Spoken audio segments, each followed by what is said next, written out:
हिंदवी स्वराज्याचे सरसंस्थापक छत्रपती शिवरायांना मानाचा मुजरा करतो।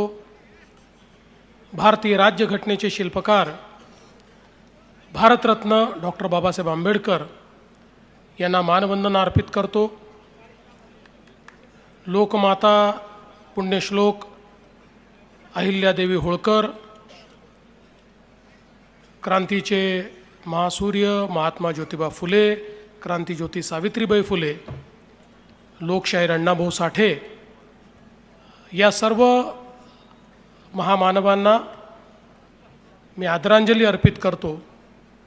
आणि आज या पोटनिवडणुकीच्या निमित्ताने या सभेकरता मंचावर उपस्थित असलेले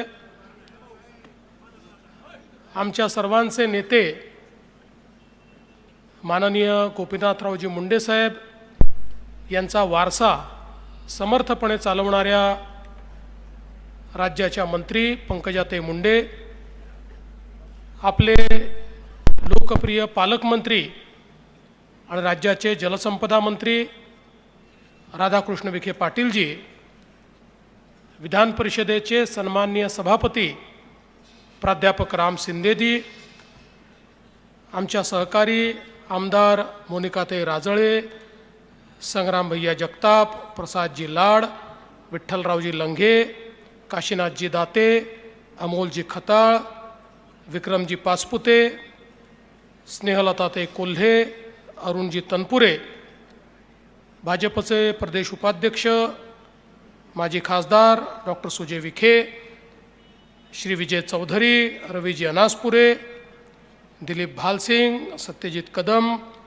सुरेंद्र थोरात, अशोक गायकवाड, अनिल मोहिते, अण्णासाहेब वाचकर, रवी मोरे, दिलीप जठार, त्याचप्रमाणे ज्यांनी आत्ता पाठिंबा दिला ते सूर्यभान लांबे,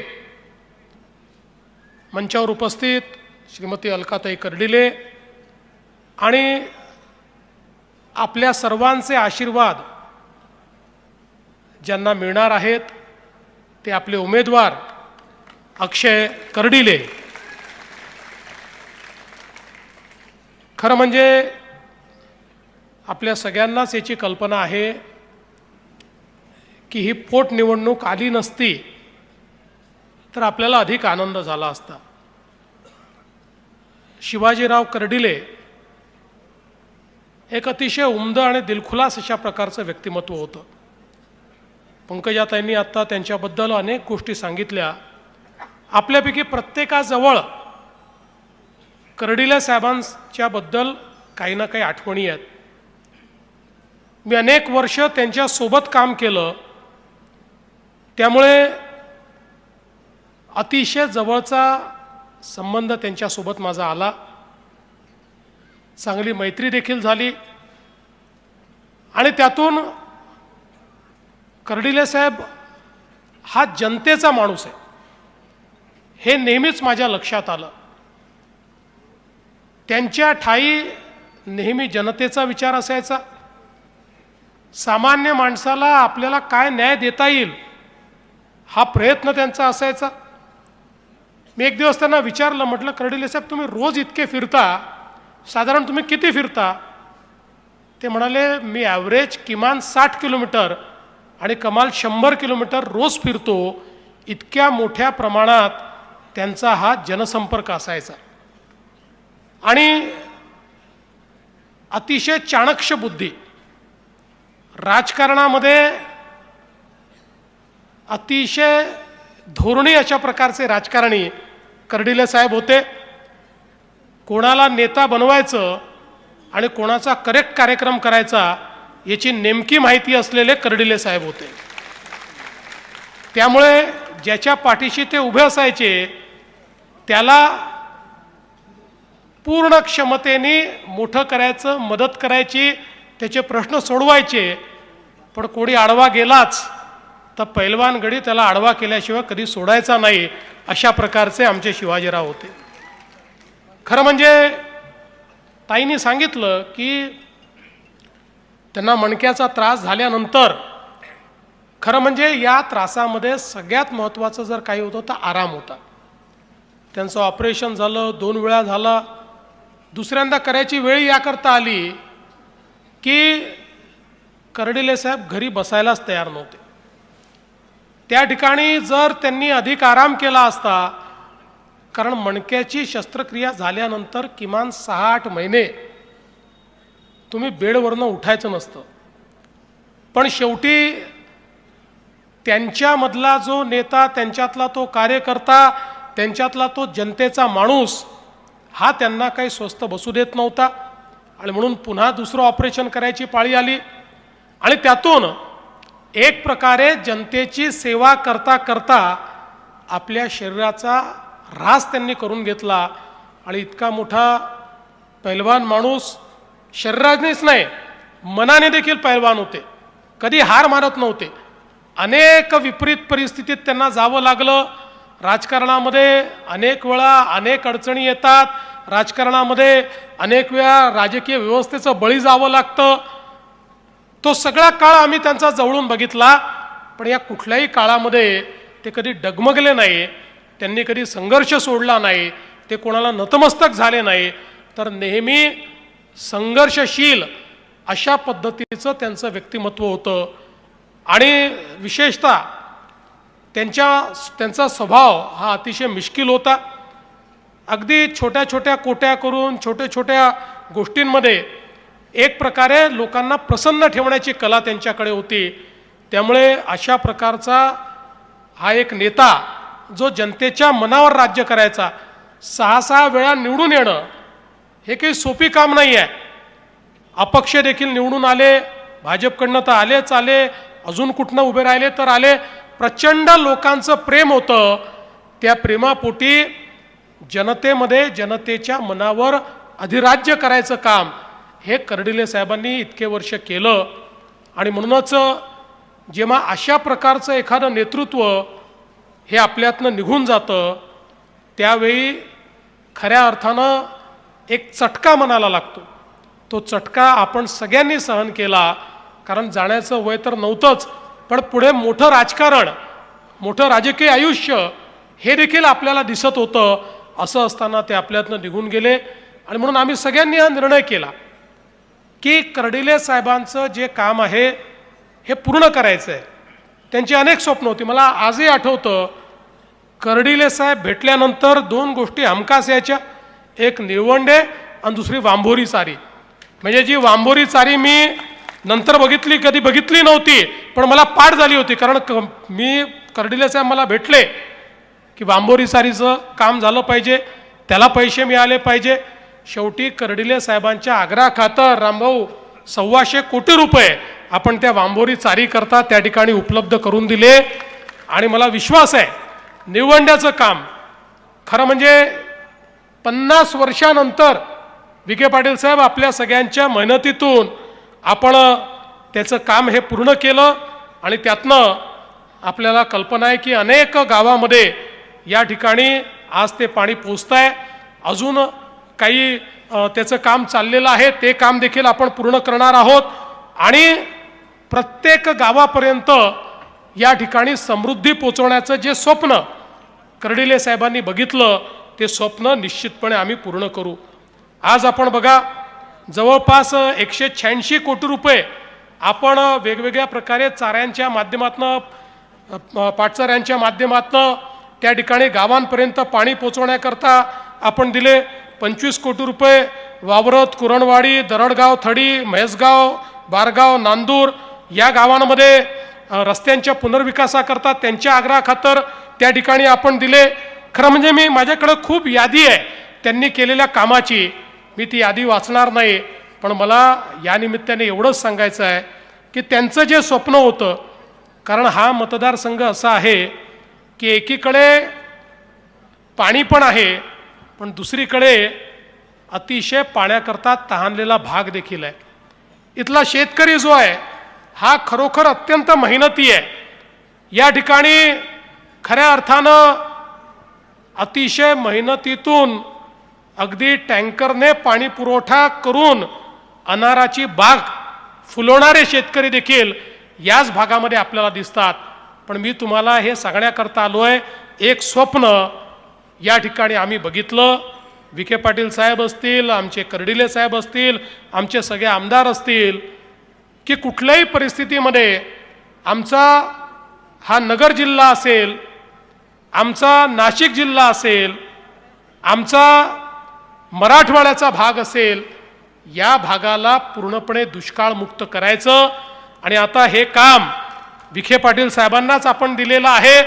आणि जवळपास समुद्रात वाहून जाणारं 75 TMC पाणी हे आपण या ठिकाणी उत्तर महाराष्ट्रामध्ये आणि मराठवाड्यामध्ये आणून या भागामध्ये सिंचनाच्या सोयी या आपण उपलब्ध करणार आहोत.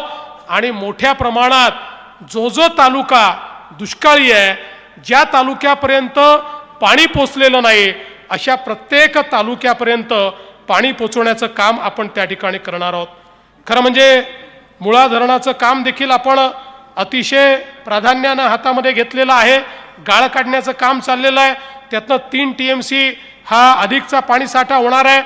आणि पुढच्या काळामध्ये या धरणातला गाळ, सगळ्या धरणातला गाळ काढून मोठ्या प्रमाणात आपल्याला पाणीसाठा कसा तयार करता येईल हा प्रयत्न आपला निश्चितपणे असणार आहे.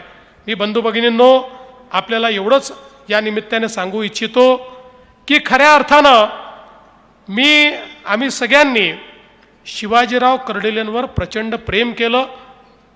त्यांचं व्यक्तिमत्वच हे प्रेम करण्यासारखं होतं. पण आज तुम्हाला आश्वासित करतो, शिवाजीरावांवर जेवढं प्रेम केलं त्याच्यात 1.5 प्रेम हे अक्षयवर आम्ही सगळे मिळून करू.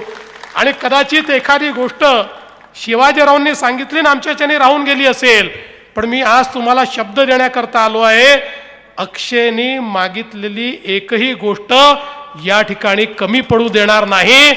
जी स्वप्न या ठिकाणी घेऊन तो मैदानात उतरलेला आहे, ती सगळी स्वप्न पूर्ण करण्याची जबाबदारी मी या ठिकाणी घेतो.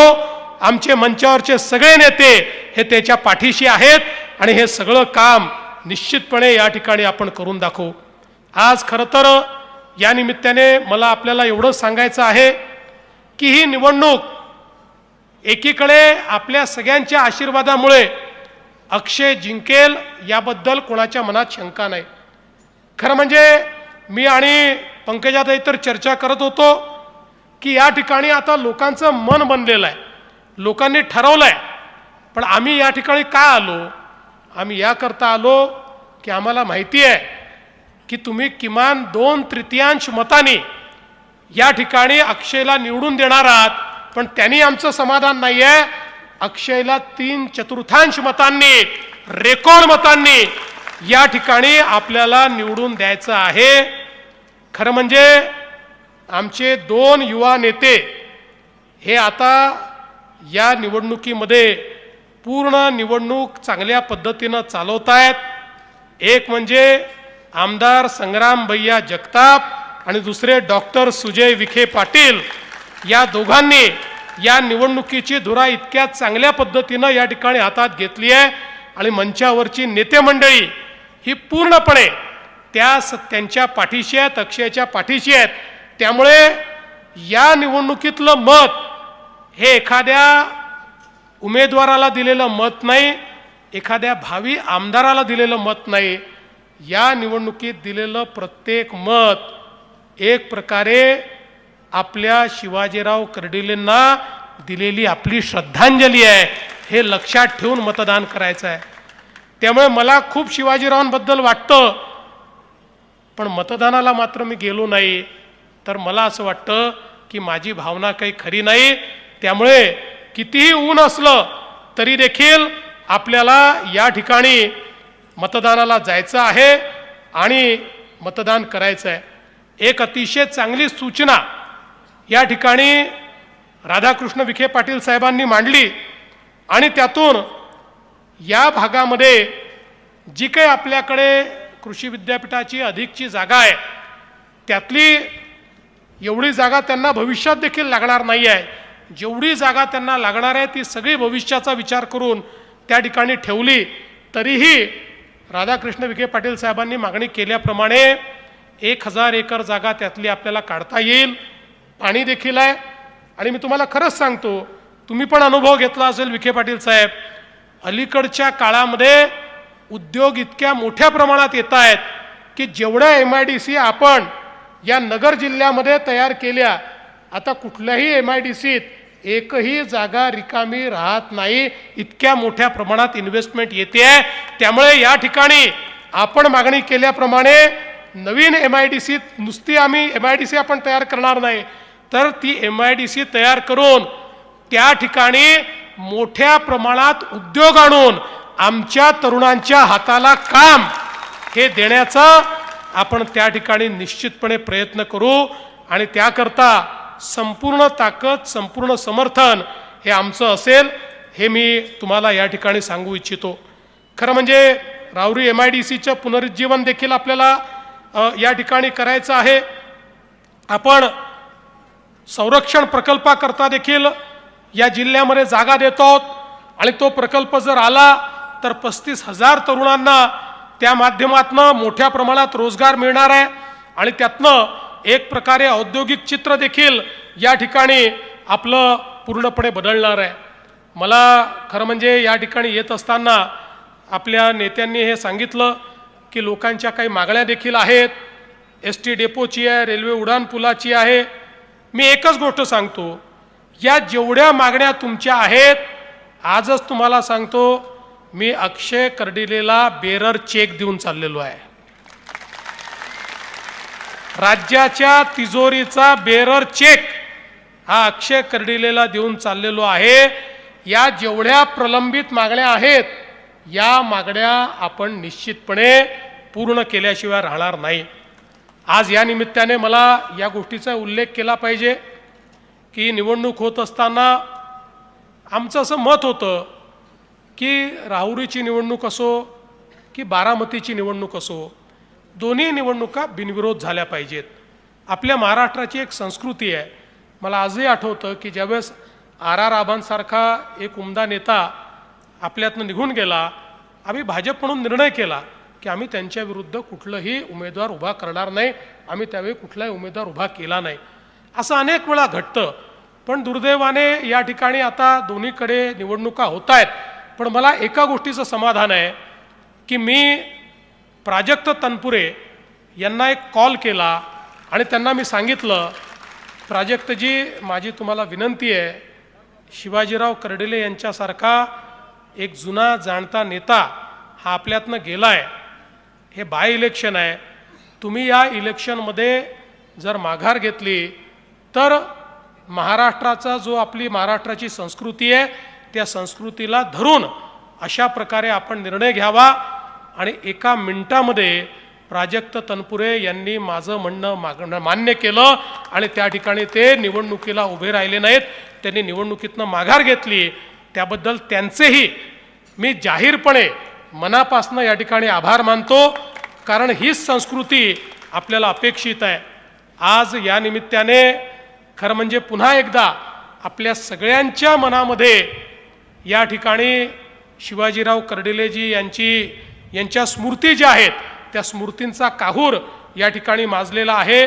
पण मी आपल्याला एवढंच सांगतो, ज्या प्रकारे आपल्या सरकारने सातत्याने लोकहिताचे निर्णय घेतले, हे निर्णय यापुढे देखील जातील. आपल्याला कल्पना आहे, आपण यावेळच्या बजेटमध्ये शेतकऱ्यांकरता कर्जमाफीची घोषणा केली आहे. मी आज पुन्हा तुम्हाला सांगतो, आजच जी आम्ही कमिटी तयार केली होती, त्या कमिटीने आम्हाला रिपोर्ट दिलेला आहे आणि खरीप हंगाम हा सुरू होण्याच्या आधी आपण ही कर्जमाफी त्या ठिकाणी प्रत्यक्षामध्ये अस्तित्वात आणणार आहोत. आणि एवढंच नाही, तर जे लोक प्रामाणिकपणे कर्ज भरतात त्यांचं नुकसान होऊ नये म्हणून त्यांनाही मदत ही आपण या माध्यमातून करणार आहोत. आमच्या शेतकऱ्यांकरता दिवसा वीज देण्याचं काम आपण करतो आहोत. आता जवळपास 75% शेतकरी यांना आपण दिवसा वीज देतोय. पुढच्या काही दिवसांमध्ये 3-4 महिन्यात महाराष्ट्रातल्या 100% शेतकऱ्यांना दिवसा वीज आणि मोफत वीज ही आम्ही सुरूच ठेवणार आहोत. शेतकऱ्यांकडनं 1 रुपया देखील विजेच्या पोटी आम्ही घेणार नाही. ज्या योजना आम्ही सुरू केल्या आहेत, मग लाडक्या बहिणींची योजना असो, लाडक्या बहिणींची योजना काही लोकांना असं वाटलं की आम्हाला एवढं मोठं बहुमत मिळालं, आता आम्ही योजना बंद करू. आम्ही बंद केली नाही आणि लाडक्या बहिणींना सांगतो, ही योजना आम्ही कधीच बंद करणार नाही. ही योजना सुरूच राहणार आहे. पण मला या निमित्ताने एक गोष्ट मात्र या ठिकाणी नमूद करायची आहे की आपल्या देशाचे प्रधानमंत्री माननीय नरेंद्र मोदीजी यांनी एक निर्णय घेतला की लोकशाही जर समृद्ध करायची असेल तर लोकशाहीमध्ये महिलांचं पार्टिसिपेशन, त्यांची भागीदारी वाढली पाहिजे. आणि म्हणून देशामधले संसदेमध्ये, लोकसभा आणि विधानसभेत महिलांना 30% जागा, 33% जागा आरक्षित करण्याचं संविधान संशोधन हे 2023 साली केलं. आणि मग हे संशोधन झाल्यानंतर त्या संशोधनाच्या अनुरूप आता नव्याने कायदा, संविधान संशोधनाच्या रूपानं कायदा आणला की हे जे संविधान संशोधन केलंय हे 2029 सालापासून लागू करायचं. 23 मध्ये संशोधन केलं, त्याच वेळी हा निर्णय झाला होता की डिलिमिटेशन करायचं. डिलिमिटेशन करताना प्रत्येक राज्यामध्ये 50% जागा वाढवायच्या आणि ज्या वाढलेल्या जागा आहेत आणि जुन्या जागा आहेत अशा एकत्रित सगळ्या जागांमध्ये 33% जागा या महिलांकरता आरक्षित ठेवायच्या. पण दुर्दैवाने 17 एप्रिलला ज्यावेळी हा कायदा आणि हे संशोधन लोकसभेमध्ये त्या ठिकाणी दाखल झालं, 2023 मध्ये ज्या काँग्रेसनी, शरद पवार साहेबांच्या पक्षाने, शिवसेनेने, समाजवादी पक्षाने, DMKने, वेगवेगळ्या या सगळ्या TMCने ज्यांनी तेव्हा याला समर्थन दिलं होतं, जसं त्यांच्या लक्षात आलं की आता जर समर्थन दिलं तर महिलांना 2029 साली आरक्षण मिळेल, त्यांना निवडणुका लढता येतील, लगेच या सगळ्या पक्षांनी त्याचा विरोध केला आणि 2/3 मतं त्याला मिळू दिली नाही. 298 मतं ही त्याच्या बाजूने पडली, 230 मतं विरोधात पडली. म्हणजे 60-68 मतं जास्त घेऊन देखील 2/3 मतं न मिळाल्यामुळे हा कायदा त्या ठिकाणी पराभूत झाला. आणि आमच्या महिलांना संसदेमध्ये आणि विधानसभेमध्ये रिप्रेझेंटेशन मिळण्याकरता, भागीदारी मिळण्याकरता जो प्रयत्न होता तो प्रयत्न हाणून पाडण्याचं काम यांनी केलं. मला अतिशय दुःख आहे की आज हे जे वर्ष आहे, हे वर्ष महात्मा ज्योतिराव फुले यांचं 200वं जन्मशताब्दी वर्ष आहे. ज्या महात्मा ज्योतिराव फुलेंनी महिलांना अधिकार देण्याकरता, स्त्री शक्तीला त्या ठिकाणी ताकद देण्याकरता आणि क्रांतिज्योती सावित्रीबाई फुले यांच्या पाठीशी उभं राहून आमच्या स्त्रियांकरता त्या ठिकाणी शिक्षणाची दारं खुली केली, आमच्या विधवांची केशवपनाची वाईट प्रथा बंद केली, विधवांच्या पुनर्विवाहाला त्या ठिकाणी चालना दिली आणि वेगवेगळ्या प्रकारच्या कुरीतींना त्या ठिकाणी बंद करण्याचं काम हे महात्मा ज्योतिराव फुले यांनी केलं. त्यांच्याच 200व्या जन्मशताब्दीच्या वर्षी पुन्हा एकदा आम्ही 200 वर्षापूर्वीच्या भारतामध्ये गेलो. सगळ्या समाज सुधारकांनी जे आम्हाला सांगितलं ते आम्ही पायदळी तुडवलं आणि जे लोक आपल्या भाषणामध्ये शाहू फुले आंबेडकरांचं नाव घेतात त्या सगळ्यांनी शाहू फुले आंबेडकरांचे विचार हे पायदळी तुडवत आमच्या मातृशक्तीला, स्त्री शक्तीला या ठिकाणी वंचित ठेवण्याचं काम केलं. आणि म्हणून आज माझी या तमाम स्त्री शक्तीला माझी अपील आहे, कुठेतरी या सगळ्या लोकांना जागं करण्याची आवश्यकता आहे.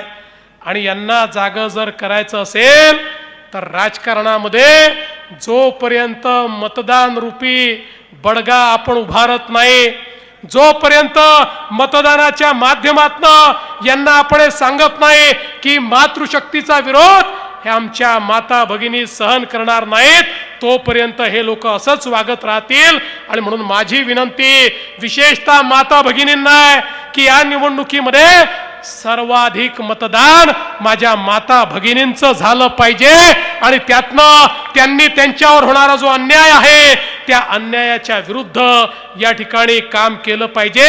आणि जी पुरुष मंडळी देखील या ठिकाणी बसलेली आहेत त्यांनाही सांगू इच्छितो की तुम्ही खऱ्या अर्थानं समानतेचा विचार मान्य करत असाल तर तुम्ही देखील या गोष्टीला पूर्णपणे पाठिंबा या ठिकाणी दिला पाहिजे, ही विनंती तुम्हाला करण्याकरता आलो आहे। बंधू भगिनींनो, आज यापेक्षा जास्त बोलणार नाही। मगाशी आमचे काही लघुलेखक वगैरे या ठिकाणी बॅनर घेऊन उभे होते, त्याचाही प्रश्न हा आपण नक्की समजून घेऊ। मी तुम्हाला एक सांगतो, मला तुमची पद्धत आवडली। लोकशाहीमध्ये आपलं म्हणणं मांडून शांतपणे तुम्ही त्या ठिकाणी बसलात, त्याबद्दल तुमचं देखील मी अभिनंदन करतो। आणि तुमचं जे काही म्हणणं आहे ते समजून घेऊन त्यात काय मार्ग काढता येईल हा निश्चितपणे काढण्याचा प्रयत्न हा पुढच्या काळामध्ये आपण करू, हा विश्वास तुम्हाला देतो। आणि जाता जाता पुन्हा एकदा आपल्या सर्वांना विनंती करतो, अक्षय तुमचा आहे, अक्षय हा तुमच्या आशीर्वादाने आमदार होणार आहे। त्यामुळे इतका भरभरून आशीर्वाद द्या की आजपर्यंत या मतदारसंघामध्ये जो काही रेकॉर्ड असेल ते सगळे रेकॉर्ड हे तुटले पाहिजे। इतक्या मतांनी अक्षयला निवडून द्या एवढीच विनंती करतो आणि माझं बोलणं संपवतो। धन्यवाद। जय हिंद, जय महाराष्ट्र। नमस्कार।